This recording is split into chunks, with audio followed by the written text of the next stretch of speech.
Bien, avant de se lancer dans l'aventure de 3D Studio Max, nous allons regarder en fait comment il s'est installé dans Windows.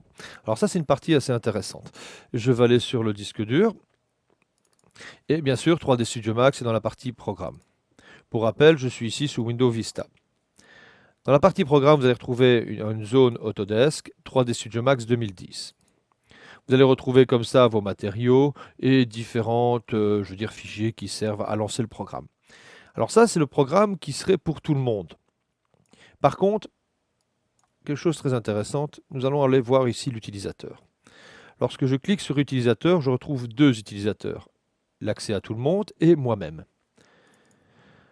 Dans documents, je vais retrouver un répertoire 3D Studio Max contenant archives, autoback pour les fichiers qui vont s'auto-sauver, les fichiers d'importation, les matériaux, les previews, etc., etc. Nous allons les voir par la suite en détail de toute manière.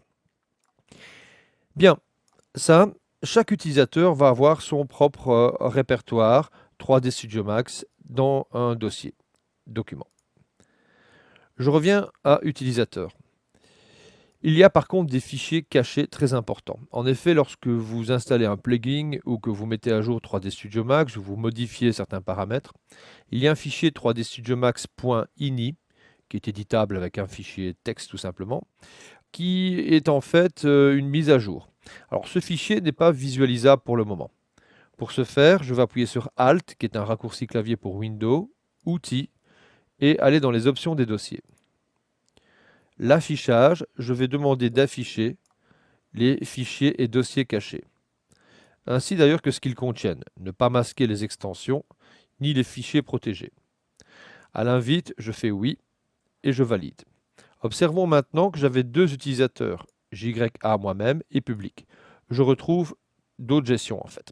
Alors je vais retourner sur JA, sur mon dossier, dans Applications Data, Local, et je vais retrouver Autodesk. 3D Studio Max. Et à force de descendre dans tous les dossiers, je vais revenir ici, dans ce qui est la personnalisation de mon 3D Studio Max, celui qui correspond à l'utilisateur JA, Jean-Yves Arbois. Je retrouve ici le fichier 3D Studio Max ini, double-clic. Moi, j'ai déjà mis en fait qu'il pouvait s'ouvrir avec simplement un bloc-notes. Et on retrouve tous mes paramètres et mes personnalisations. Ce fichier 3D Studio Max ini, vous pouvez le supprimer sans aucun problème lorsque vous remarquez que 3D Studio Max devient un peu instable. Lorsque vous allez relancer 3D Studio Max en cliquant sur cette icône, il va se recréer à nouveau. Bien. Par contre, lorsque vous désinstallez 3D Studio Max, il garde toujours en mémoire les codes ou vos numéros de licence. Vous pouvez supprimer ce genre de choses ici, Autodesk, 3D Studio Max, et là vous avez différents types de fichiers relatifs à l'installation dans le répertoire 3D Studio Max. Ça, c'est pour l'utilisateur JA, c'est-à-dire Jean-Yves Arbois, moi-même. Par contre, si vous cliquez sur All User, vous allez retrouver aussi un répertoire Autodesk qui contient des informations liées à votre installation, avec vos numéros de licence et autres. Bien, je vais supprimer l'option des outils, ici, option des dossiers concernant l'affichage des fichiers cachés et dossiers, pour ne pas les laisser encore visibles. Donc, ne pas afficher les dossiers cachés et masquer les extensions et les fichiers protégés par Windows pour revenir comme avant. Bien, je vais maintenant lancer 3D Studio Max pour vous montrer un petit peu ici comment cela fonctionne. Donc, c'est bien mon 3D Studio Max sur l'utilisateur JA. Chaque utilisateur qui va lancer 3D Studio Max va avoir, pour rappel, accès à ses propres dossiers qui se trouvent dans Documents. Le lancer de 3D Studio Max dépend bien sûr de la puissance de votre machine, carte graphique, mémoire vive et autres.